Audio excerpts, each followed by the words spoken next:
दीन के दाते मेरा गुना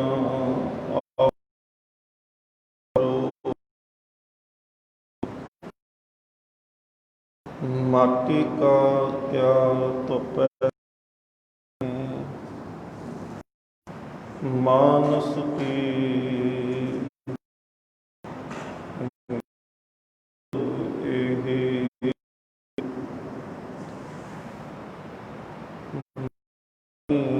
गुरु गुरु है बानी बानी अमृत सारे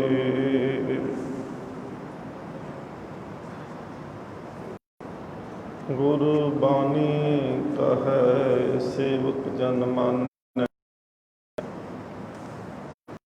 परतख गुरु निस्तारे वाहो वाहो बानी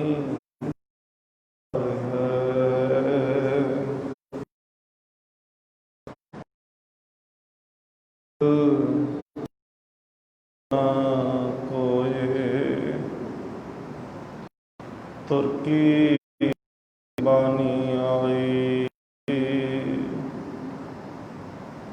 तिन सगली चिंत मिटाई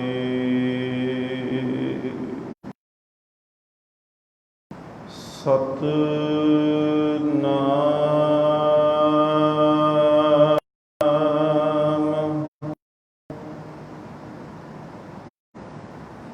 श्री वाहिगुरु जी।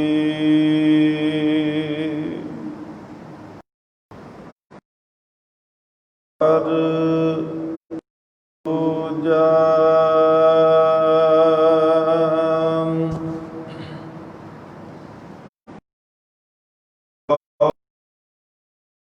देओ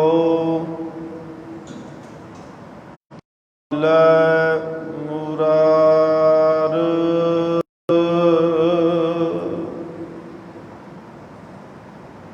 जाओ गुरुदेव ता उतरै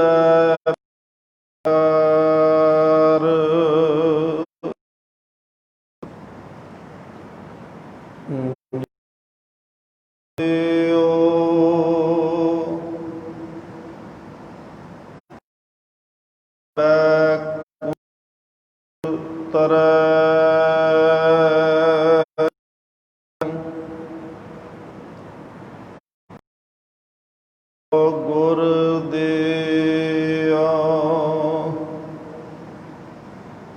तन जाओ गुरुदेव तात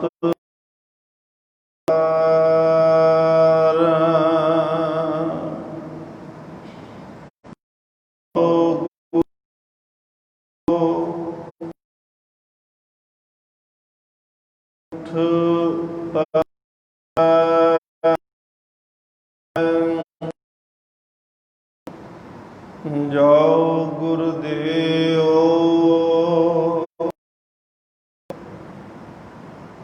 जीवत मरै। श्री गुरु ग्रंथ साहिब महाराज पातशाह जी की पावन पवित्र हजूर महाराज जी की बाणी का जो शब्द आप जी दियाँ आरंभलियां पंक्तियां आप जी ने सरवण कीतियां हैं, भगत नामदेव जी का उचारण किए हुए पावन बचन भैरव राग के अंदर श्री गुरु ग्रंथ साहिब महाराज जी के पावन पवित्र अंग 1166 तो आरंभ होकर 1167 अंग ते इन्हां पावन बचनों की साहिब अज के दिन सतगुरु गुरु गोबिंद सिंह महाराज जी ने श्री गुरु ग्रंथ साहिब महाराज जी की बाणी की संपूर्णता करदिया होया गुरु ਤੇਗ ਬਹਾਦਰ ਪਾਤਸ਼ਾਹ ਨੌਵੇਂ ਸਤਿਗੁਰਾਂ ਦੀ ਬਾਣੀ ਨੂੰ ਸ਼ਾਮਲ ਕਰਕੇ ਬੀੜ ਦੀ ਸੰਪੂਰਨਤਾ ਕਰਕੇ ਤੇ ਪ੍ਰਕਾਸ਼ ਕਰਕੇ ਅੱਜ ਦੇ ਦਿਨ ਸਤਿਗੁਰ ਮਹਾਰਾਜ ਨੇ ਸੰਪੂਰਨਤਾ ਦਿਵਸ ਬਖਸ਼ਿਸ਼ ਕੀਤਾ ਹੈ। ਆਪ ਸੰਗਤਾਂ ਨੂੰ ਧੰਨ ਗੁਰੂ ਗ੍ਰੰਥ ਸਾਹਿਬ ਮਹਾਰਾਜ ਪਾਤਸ਼ਾਹ ਜੀ ਦੇ ਸੰਪੂਰਨਤਾ ਦਿਵਸ ਦੀਆਂ ਲੱਖ ਲੱਖ ਵਧਾਈਆਂ। ਸਤਿਗੁਰੂ ਗੁਰੂ ਗੋਬਿੰਦ ਸਿੰਘ ਮਹਾਰਾਜ ਪਾਤਸ਼ਾਹ ਜੀ ਜਿਸ ਵੇਲੇ ਸਤਿਗੁਰ ਮਹਾਰਾਜ ਜੀ ਅਨੰਦਪੁਰ ਦਾ ਕਿਲ੍ਹਾ ਛੱਡਿਆ,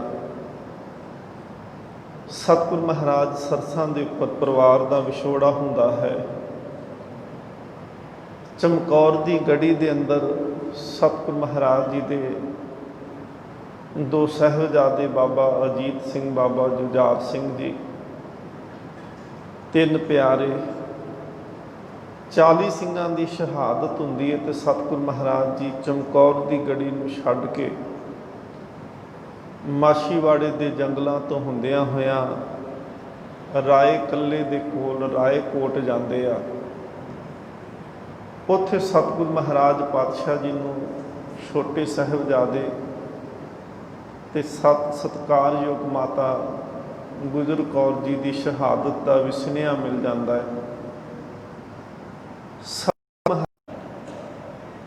ਤੇ ਧੰਨ ਗੁਰੂ ਗੋਬਿੰਦ ਸਿੰਘ ਮਹਾਰਾਜ ਪਾਤਸ਼ਾਹ ਜੀ ਜਿਹੜੇ ਵਿਦਾਵਾ ਲਿਖ ਕੇ ਦੇ ਕੇ ਗਏ ਸਨ, ਉਹਨਾਂ ਦੇ ਉੱਪਰ ਧੰਨ ਗੁਰੂ ਗੋਬਿੰਦ ਸਿੰਘ ਮਹਾਰਾਜ ਪਾਤਸ਼ਾਹ ਜੀ ਆਪਣੇ ਹੱਥੀਂ ਉਸ ਵਿਦਾਵੇ ਨੂੰ ਪਾੜਦੇ ਨੇ। ਆਪਣੇ ਹੱਥੀਂ ਸਤਿਗੁਰ ਮਹਾਰਾਜ ਜੀ ਨੇ ਸਿੰਘਾਂ ਦਾ ਸੰਸਕਾਰ ਕੀਤਾ ਤੇ ਸਤਿਗੁਰੂ ਗੁਰੂ ਗੋਬਿੰਦ ਸਿੰਘ ਮਹਾਰਾਜ ਪਾਤਸ਼ਾਹ ਜੀ ਦਮਦਮਾ ਸਾਹਿਬ ਦੇ ਅਸਥਾਨ ਦੇ ਉੱਪਰ ਪਹੁੰਚੇ ਤੇ ਦਮਦਮਾ ਧੰਨ ਗੁਰੂ ਗੋਬਿੰਦ ਸਿੰਘ ਮਹਾਰਾਜ ਜੀ ਦੇ ਨਾਲ ਦਮਦਮਾ ਸਾਹਿਬ ਦੇ ਅਸਥਾਨ ਦੇ ਉੱਪਰ ਹੀ ਮਾਤਾਵਾਂ ਨੇ ਆ ਕੇ ਮੇਲ ਕੀਤਾ। ਮਾਤਾ ਸਾਹਿਬ ਕੌਰ ਖਾਲਸੇ ਦੀ ਮਾਤਾ, ਮਾਤਾ ਸੁੰਦਰ ਕੌਰ ਜੀ, ਉਹਨਾਂ ਨੇ ਇੱਥੇ ਆ ਕੇ ਪੁੱਛਿਆ ਕਿ ਸਤਿਗੁਰ ਮਹਾਰਾਜ ਲਾਲ ਦਿਖਾਈ ਨਹੀਂ ਦਿੰਦੇ। ਸਤਿਗੁਰ ਮਹਾਰਾਜ ਜੀ ਨੇ ਫਿਰ ਬਚਨ ਸੰਗਤ ਵੱਲੇ ਕਰਕੇ ਇਸ਼ਾਰਾ ਆਖਿਆ ਸੀ ਕਿ ਇਨ ਪੁੱਤਰਨ ਕੇ ਸੀਸ ਪਰਵਾਰ ਦੀਏ ਸੁਤ ਚਾਰ ਹੋਏ ਤੋ ਕਿਆ ਹੁਆ ਜੀਵਤ ਕਈ ਹਜ਼ਾਰ। ਸਿੱਖਾਂ ਨੇ ਸਤਿਗੁਰ ਮਹਾਰਾਜ ਜੀ ਨੂੰ ਸਮਾਂ ਦੇਖ ਕੇ ਬੇਨਤੀ ਕੀਤੀ ਕਿ ਸਤਿਗੁਰ ਮਹਾਰਾਜ ਪਾਤਸ਼ਾਹ ਜੀ ਬੜਾ ਲੰਮਾ ਸਮਾਂ ਹੋ ਗਿਆ ਕਿ ਸਿੱਖ ਜੰਗਾਂ ਦੇ ਵਿੱਚ, ਯੁੱਧਾਂ ਦੇ ਵਿੱਚ ਰਹੇ ਨੇ। ਸਤਿਗੁਰ ਮਹਾਰਾਜ ਹੁਣ ਜੇ ਸਮਾਂ ਮਿਲਿਆ ਹੈ ਤੇ ਆਪ ਕਿਰਪਾ ਕਰੋ, ਤੁਹਾਡੇ ਮੁਖ ਤੋਂ ਉਚਾਰਨ ਕੀਤੀ ਹੋਈ ਬਾਣੀ ਦੇ ਆਪ ਜੀ ਅਰਥ ਸਰਵਨ ਕਰਾ ਦੇਵੋ। ਕਿਰਪਾ ਕਰੋ ਸਤਿਗੁਰ ਮਹਾਰਾਜ ਪਾਤਸ਼ਾਹ ਜੀ, ਬਾਣੀ ਸਰਵਨ ਕਰਾਉਣਾ ਕਰੋ ਆਪਣੇ ਹੀ ਮੁਖਾਰਬੰਦ ਤੋਂ। ਗੁਰੂ ਗੋਬਿੰਦ ਸਿੰਘ ਮਹਾਰਾਜ ਪਾਤਸ਼ਾਹ ਜੀ ਨੇ ਉਸ ਵੇਲੇ ਫਿਰ ਸਿੱਖਾਂ ਨੂੰ ਭੇਜਿਆ ਸੀ। ਧੀਰ ਮੱਲੀਆਂ ਦੇ ਕੋਲ ਉਸ ਵੇਲੇ ਬੀੜ ਸੀ, ਜਿਹਨੂੰ ਗੁਰੂ ਅਰਜਨ ਦੇਵ ਮਹਾਰਾਜ ਜੀ ਨੇ ਲਿਖਵਾਇਆ ਸੀ ਰਾਮਸਰ ਦੇ ਅਸਥਾਨ ਦੇ ਉੱਪਰ ਸਨ 1604 ਦੇ ਵਿੱਚ। ਤੇ 1604 ਤੋਂ ਬਾਅਦ ਵਿੱਚ 1705 ਆ ਚੁੱਕੀ ਆ। 101 ਸਾਲ ਹੋ ਚੁੱਕਾ ਹੈ। ਸਤਿਗੁਰ ਮਹਾਰਾਜ ਨੇ ਜਦੋਂ ਸਿੱਖਾਂ ਨੂੰ ਬੀੜ ਲੈਣ ਵਾਸਤੇ ਭੇਜਿਆ ਤੇ ਧੀਰ ਮੱਲੀਆਂ ਨੇ ਕਹਿ ਦਿੱਤਾ ਸੀ ਕਿ ਜੇ ਗੁਰੂ ਗੋਬਿੰਦ ਸਿੰਘ ਸੱਚਮੁੱਚ ਹੀ ਗੁਰੂ ਨੇ ਤੇ ਉਹ ਬਾਣੀ ਆਪ ਲਿਖਵਾ ਲੈਣ, ਅਸੀਂ ਬੀੜ ਨਹੀਂ ਦੇਣੀ। ਉਹਨਾਂ ਦਾ ਇਰਾਦਾ ਸੀ ਕਿ ਬੀੜ ਸਾਡੇ ਕੋਲ ਆ ਤੇ ਅਸੀਂ ਸੋਢੀਆਂ ਦੀ ਕੁੱਲ ਦੇ ਵਿੱਚੋਂ ਕੱਲ੍ਹ ਨੂੰ ਅਸੀਂ ਗੁਰੂ ਬਣ ਜਾਵਾਂਗੇ।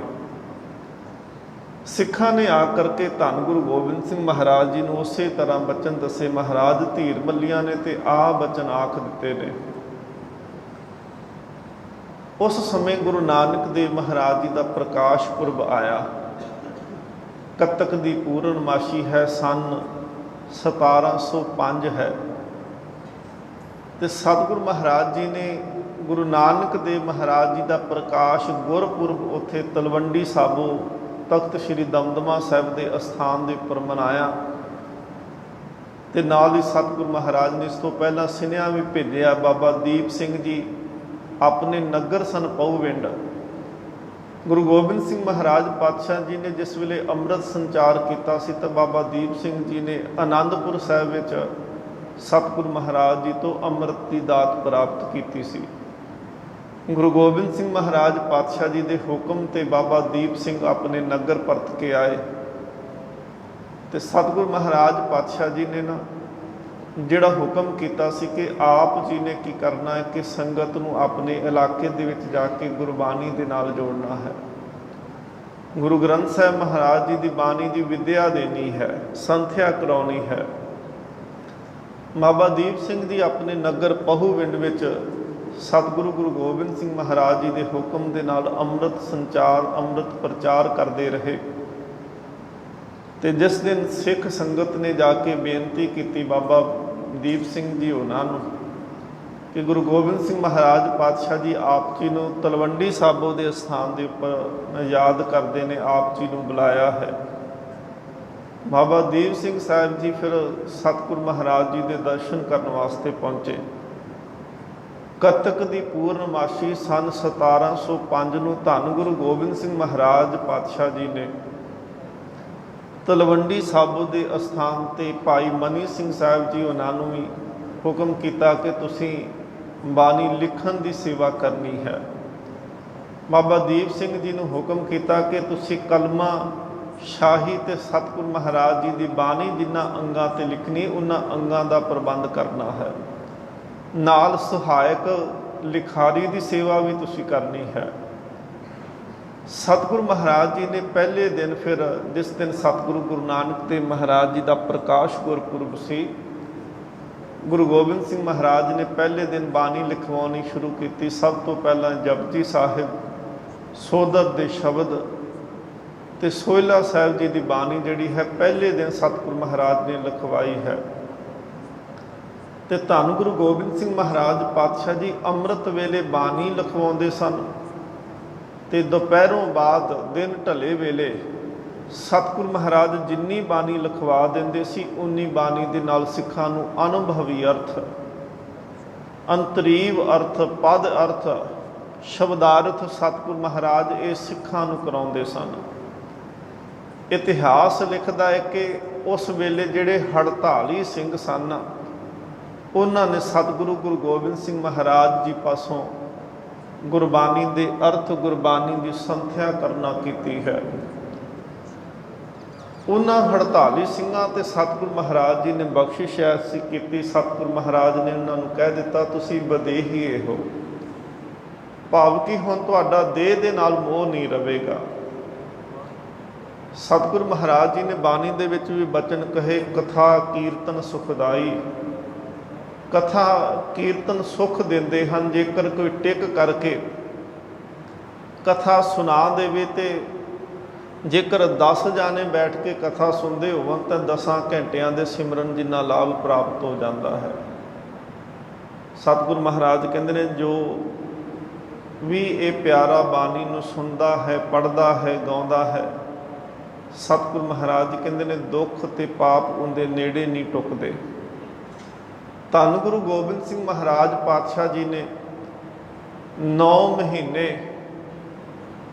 9 ਦਿਨ 9 ਘੜੀਆਂ ਤੇ 9 ਪਲਾਂ ਦੇ ਵਿੱਚ ਇਹ ਬਾਣੀ ਜਿਹੜੀ ਸੀ ਸੰਪੂਰਨ ਇੱਕ ਓੰਕਾਰ ਤੋਂ ਲੈ ਕਰਕੇ 18, 10, 20 ਤੱਕ ਸਤਿਗੁਰੂ ਮਹਾਰਾਜ ਨੇ ਆਪ ਲਿਖਵਾਈ ਹੈ।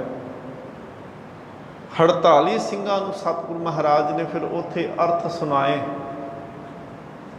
ਤੇ ਸਤਿਗੁਰੂ ਮਹਾਰਾਜ ਜਿਸ ਅਸਥਾਨ ਦੇ ਉੱਪਰ ਬਾਣੀ ਲਿਖਵਾਉਂਦੇ ਰਹੇ ਉੱਥੇ ਅੱਜ ਸਾਡੇ ਕੋਲ ਤਖਤ ਸ੍ਰੀ ਦਮਦਮਾ ਸਾਹਿਬ ਮੌਜੂਦ ਹੈ। ਤਖਤ ਸ੍ਰੀ ਦਮਦਮਾ ਸਾਹਿਬ ਦੇ ਜਦੋਂ ਤੁਸੀਂ ਦਰਸ਼ਨ ਕਰਦੇ ਹੋ ਤੇ ਨਾਲ ਹੀ ਅਸਥਾਨ ਹੈ ਗੁਰਦੁਆਰਾ ਮੰਜੀ ਸਾਹਿਬ। ਇਸ ਮੰਜੀ ਸਾਹਿਬ ਦੇ ਅਸਥਾਨ ਤੇ 9ਵੇਂ ਪਾਤਸ਼ਾਹ ਸ੍ਰੀ ਗੁਰੂ ਤੇਗ ਬਹਾਦਰ ਮਹਾਰਾਜ ਪਾਤਸ਼ਾਹ ਜੀ ਨੇ ਚਰਨ ਪਾਏ। ਸਿੱਖ ਸੰਗਤ ਨੇ ਉਦੋਂ ਕਿਹਾ ਸੀ ਸਤਿਗੁਰੂ ਮਹਾਰਾਜ ਆ ਉੱਚਾ ਟਿੱਬਾ ਕੋਲ ਆ, ਆਪ ਜੀ ਉੱਚੇ ਟਿੱਬੇ ਤੇ ਕਿਉਂ ਨਹੀਂ ਬੈਠਦੇ, ਉੱਥੇ ਬਿਰਾਜਮਾਨ ਹੋਵੋ। ਤੇ ਸਤਿਗੁਰੂ ਮਹਾਰਾਜ ਜੀ ਗੁਰੂ ਤੇਗ ਬਹਾਦਰ ਜੀ ਨੇ ਕਿਰਪਾ ਕੀਤੀ। ਉਸ ਵੇਲੇ ਇਹ ਬਚਨ ਕਹੇ ਸਨ ਕਿ ਇਹ ਉੱਚਾ ਟਿੱਬਾ ਅਸੀਂ ਰਾਖਵਾਂ ਰੱਖ ਦਿੱਤਾ ਹੈ, ਇੱਥੇ ਮਹਾਨ ਪੁਰਖ ਨੇ ਆ ਕੇ ਬੈਠਣਾ ਹੈ ਤੇ ਪੰਥ ਦਾ ਇੱਕ ਮਹਾਨ ਕਾਰਜ ਸੰਪੂਰਨ ਕਰਨਾ ਹੈ।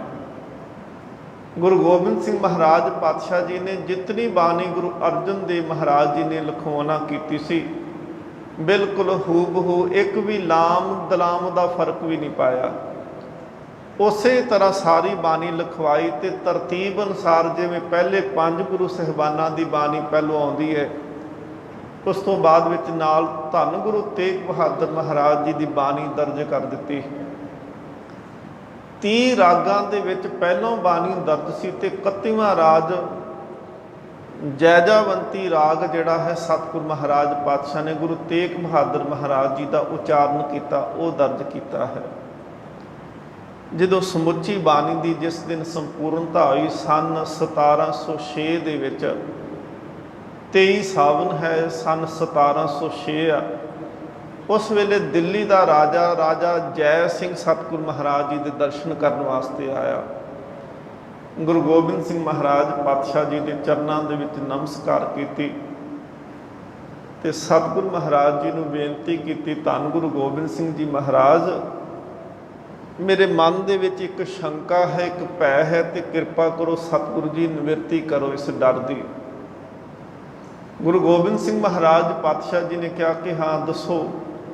कह लगा सतगुरु महाराज 8वें पातशाह धन गुरु हरकृष्ण महाराज पातशाह जी ने मैं बेनती की सी, सतगुरु महाराज दिल्ली विच आके दर्शन दिओ। मेरे कहन दे उपर सतगुरु महाराज जी ने दिल्ली दे विच आके दर्शन दिते। उत्थे चेचक की बीमारी फैली होने करके सतगुरु महाराज जी शरीर त्याग गए। सतगुरु महाराज मेरे मन दे विच डर शंका पै यह है कि जेकर मैं सतगुरु महाराज को दिल्ली ना बुलाउंदा तो सतगुरु महाराज हो सकता है कि होर किन्ना समा सरीरक तौर पर सरगुण स्वरूप दे विच दर्शन दिंदे।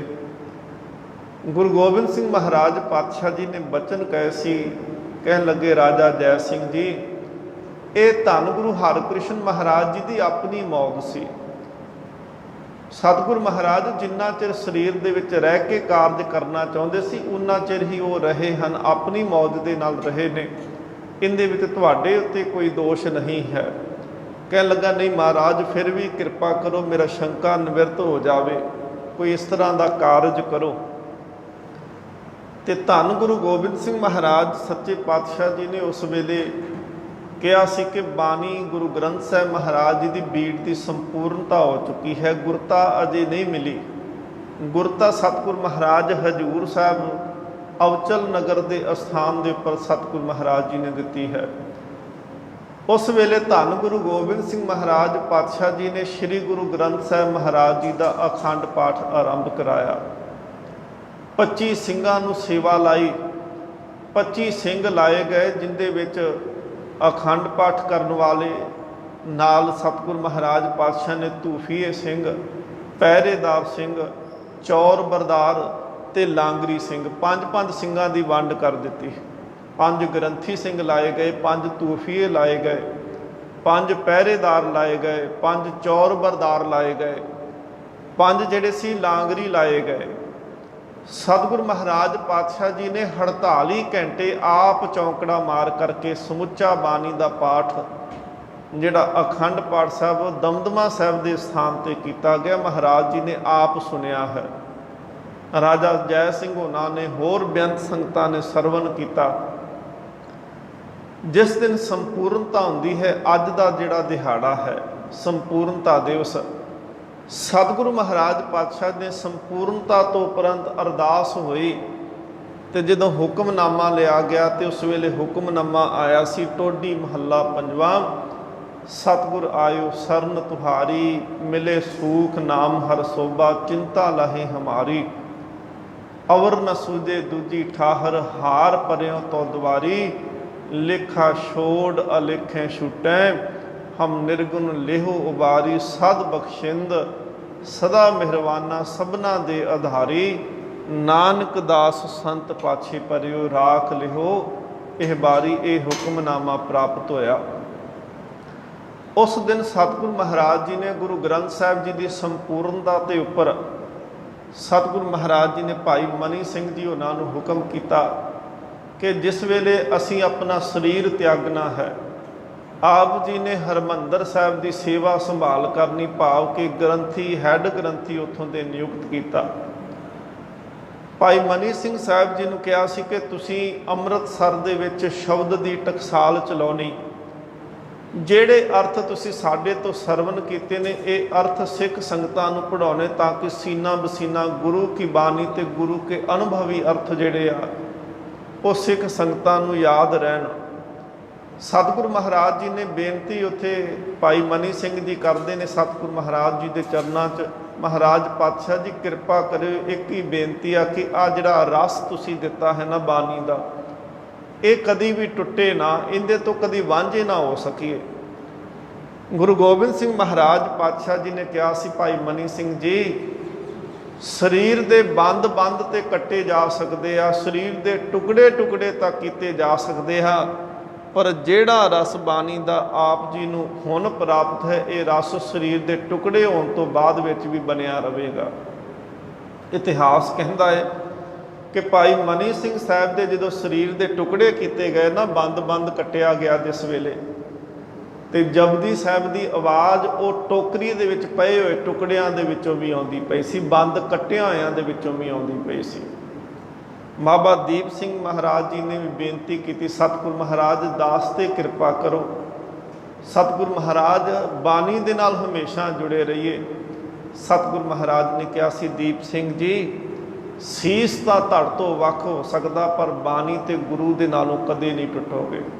ਇਤਿਹਾਸ ਆਪ ਜੀ ਸੁਣਦੇ ਹੋ ਕਿ ਗੁਰੂ ਕੇ ਅਸਥਾਨਾਂ ਦੇ ਵਾਸਤੇ ਕੁਰਬਾਨੀ ਦੇਣ ਵਾਸਤੇ ਬਾਬਾ ਦੀਪ ਸਿੰਘ ਜੀ ਸਿਰ ਵੀ ਲੱਥ ਜਾਂਦਾ ਤੇ ਤਾਂ ਵੀ ਲੜਦੇ ਰਹੇ।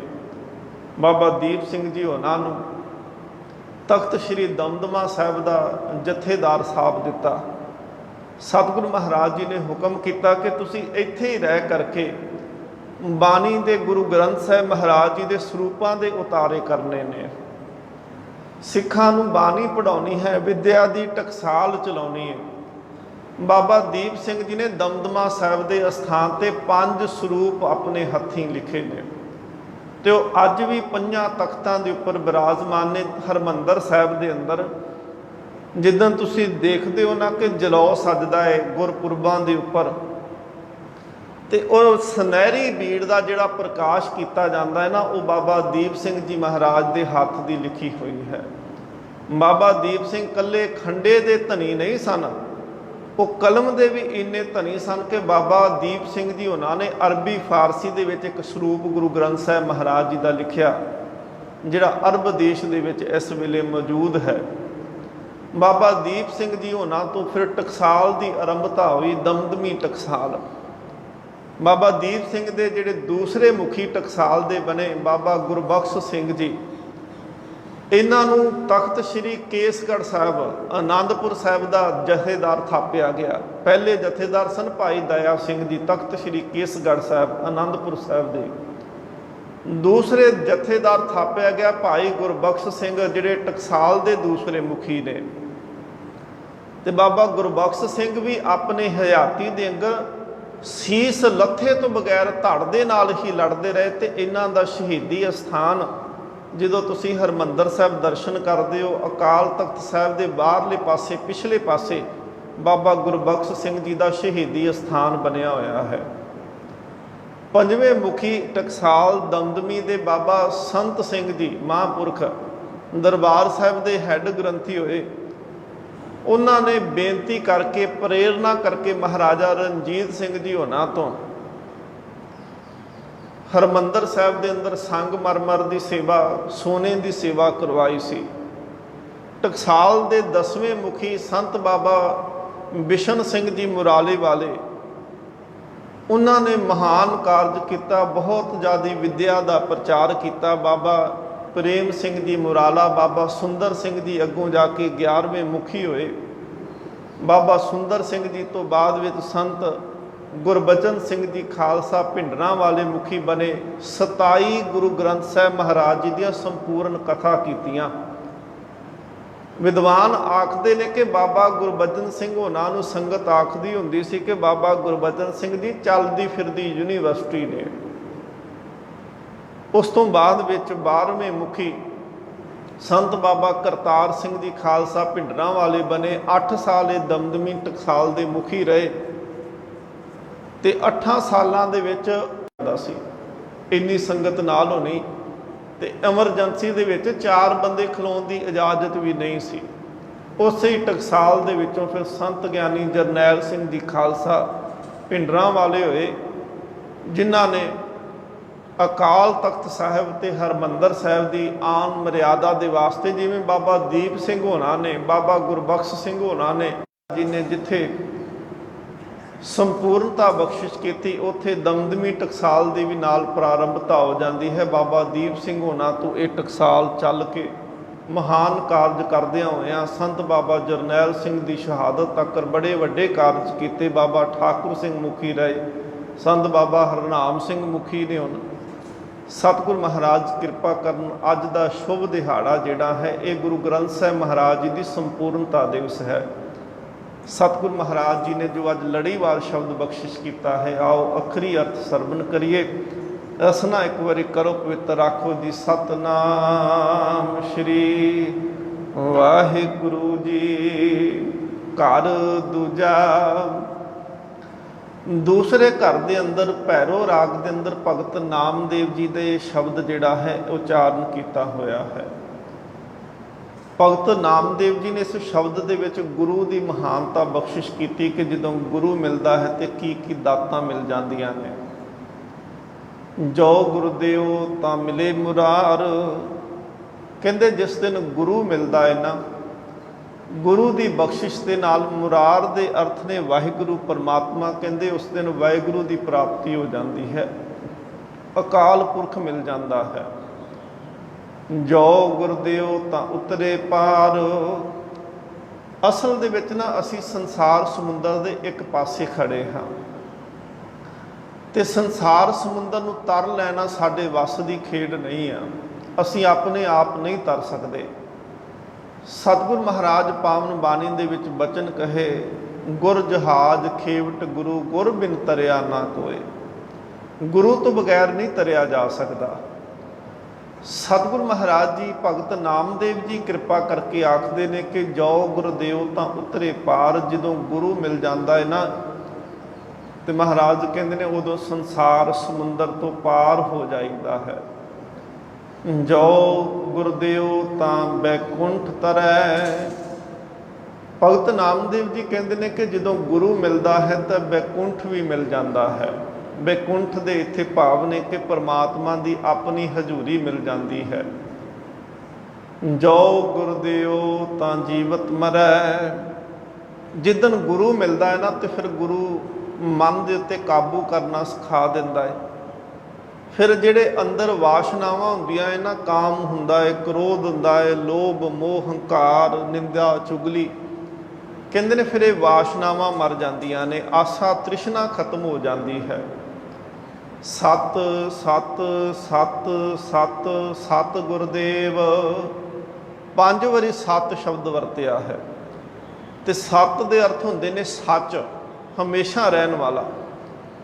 ਕਹਿਣ ਲੱਗੇ ਕਿ ਗੁਰੂ ਦੀ ਸੇਵ ਜਿਹੜੀ ਹੈ ਨਾ, ਗੁਰਦੇਵ ਦੀ ਸੇਵ ਜਿਹੜੀ ਹੈ ਸਭ ਤੋਂ ਸ਼੍ਰੇਸ਼ਟ ਇਹੀ ਹੈ, ਹਮੇਸ਼ਾ ਰਹਿਣ ਵਾਲੀ ਇਹੀ ਹੈ। ਝੂਠ ਝੂਠ ਝੂਠ ਝੂਠ ਆਨ ਸਭ ਸੇਵ।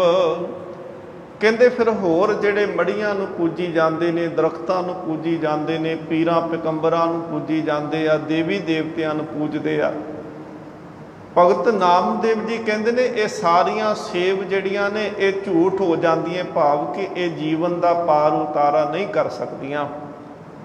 ਰਹਾਓ ਜੋ ਗੁਰਦੇਵ ਤਾਂ ਨਾਮ ਦਿਰੜਾਵੈ। ਕਹਿੰਦੇ ਗੁਰੂ ਜਦੋਂ ਮਿਲਦਾ ਹੈ ਨਾ, ਅਸੀਂ ਉੱਦਾਂ ਨਾਮ ਜਪਦੇ ਹਾਂ, ਉੱਦਾਂ ਵਾਹਿਗੁਰੂ ਵਾਹਿਗੁਰੂ ਜਪਦੇ ਹਾਂ, ਪਰ ਜਿਸ ਦਿਨ ਗੁਰੂ ਦੇ ਮੁਖ ਤੋਂ ਦ੍ਰਿੜਤਾ ਆ ਜਾਂਦੀ ਹੈ ਨਾ, ਗੁਰੂ ਕਿਰਪਾ ਕਰ ਦਿੰਦਾ ਹੈ, ਨਾਮ ਦ੍ਰਿੜ ਕਰਵਾ ਦਿੰਦਾ ਹੈ। ਦ੍ਰਿੜ ਦੇ ਅਰਥ ਹੁੰਦੇ ਨੇ ਪੱਕਾ ਕਰਵਾ ਦਿੰਦਾ ਹੈ। ਫਿਰ ਸੁਰਤ ਜਿਹੜੀ ਹੁੰਦੀ ਹੈ ਨਾ, ਫਿਰ ਆਸੇ ਪਾਸੇ ਨਹੀਂ ਜਾਂਦੀ। ਜਿੱਦਾਂ ਭਾਈ ਮਨੀ ਸਿੰਘ ਸਾਹਿਬ ਜੀ ਨੇ ਬੇਨਤੀ ਕੀਤੀ, ਮਹਾਰਾਜ ਇਹ ਨਾਮ ਰਸ ਟੁੱਟੇ ਨਾ, ਤੇ ਸਤਿਗੁਰੂ ਮਹਾਰਾਜ ਜੀ ਨੇ ਦ੍ਰਿੜ ਕਰਵਾ ਦਿੱਤਾ, ਭਾਈ ਮਨੀ ਸਿੰਘ ਜੀ ਬੰਦ ਬੰਦ ਕੱਟਿਆ ਜਾਵੇਗਾ ਪਰ ਨਾਮ ਨਹੀਂ ਵਿਸਰੇਗਾ। ਜੋ ਗੁਰਦੇਵ ਨਾ ਦਹ ਦਿਸ ਧਾਵੈ। ਕਹਿੰਦੇ ਨੇ ਗੁਰੂ ਫਿਰ ਨਾਮ ਜਦੋਂ ਦ੍ਰਿੜ ਕਰਾ ਦਿੰਦਾ ਹੈ ਨਾ, ਤੇ ਫਿਰ ਇਹ ਜਿਹੜਾ ਸਾਡਾ ਮਨ ਆ ਨਾ, ਇਹ 10 ਦਿਸ਼ਾ ਵੱਲੇ ਭੱਜਦਾ ਹੈ। 10 ਦਿਸ਼ਾ ਪਤਾ ਕਿਹੜੀਆਂ ਹੈ ਜੀ? 4 ਤੇ ਹੋ ਗਈਆਂ, ਉੱਤਰ ਦੱਖਣ ਪੂਰਬ ਤੇ ਪੱਛਮ। ਚਾਰ ਇਹਨਾਂ ਦੇ ਵਿਚਲੇ ਹਿੱਸੇ ਹੁੰਦੇ ਨੇ। ਜਿਵੇਂ ਆ ਤੁਸੀਂ ਗੁਰਦੁਆਰਾ ਸਾਹਿਬ ਦੇ ਅੰਦਰ ਬੈਠੇ ਹੋ ਨਾ, ਚਾਰ ਨੁੱਕਰਾਂ ਨੇ।